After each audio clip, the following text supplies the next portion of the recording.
में किया दम था, मेरी किश्ती वहां डूबी जहां पानी कम था। दा कुरान चा तबाक अखपल खल्क मुहद्दिसीनो फुकहाओ बुजुर्गानो उलमाओ दा सच कड़ी दी कुरान सरा दगो कड़ी दा गलत फहमी दा चित अंग्रेज तक बताओ दा की यहूदी तक बताओ दा खो जमंगा से अखपल शे बल छा वराडावल दा सच को दा मंग दा पेंज सवा जिल्द किताबुना पयो आयत बांधे वमन लम यहकुम बिमा अंज़लल्लाहु फउलाइका हुमुल काफिरून। यो द दी आयत द पटले ना रा गुरजवलो द पारा चे देना हुक्म द चा मुराद दे पदे बदे मंग सुनो सफेली के लिए अंग्रेज ने दिली के लिए फिरौन ने दिली के लिए शद्दाद ने दिली के लिए अबू जहल जिसे ने दिली के लिए अबू जहल ढेर खसाड़े हो दे पे एतबार कननवे खल्क ब पीरने वाले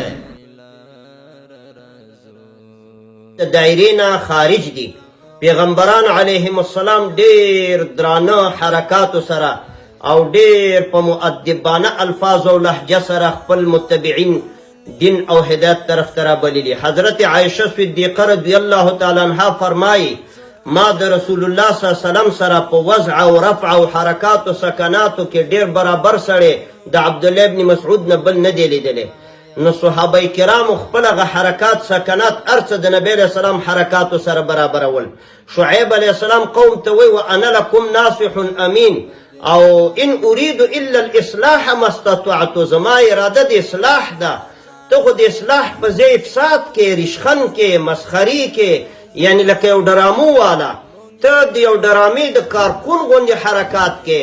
जितने डिफांट के एक वकील गुजरे हैं उन्होंने अपनी किताब डिफांट में पेज नंबर प्लांट लिखा है दस्ता दीन दे दिन दे तो वही चिपकमी फैसली की تا ګوره دنیا له د ځان په دې حرکات و شرم او عزتمند ستا خو یو شان دی په الله باور وکړه چې موږ در سره شرمیږو.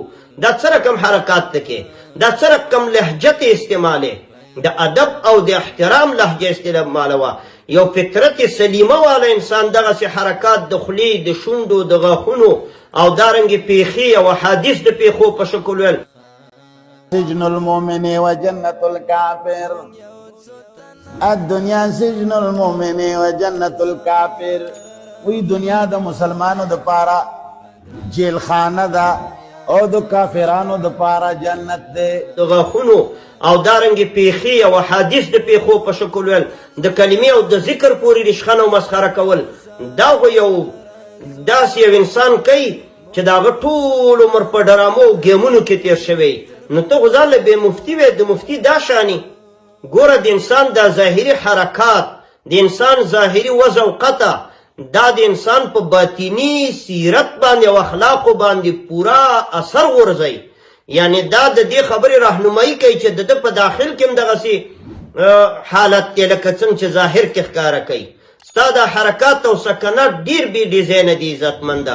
ګورې دا کلمه دې څنګه ویلې تاسو یې تنې واورئ. دا حدیث دې څه رقم ویلې دا د ذکر پیښې څه رقم کې.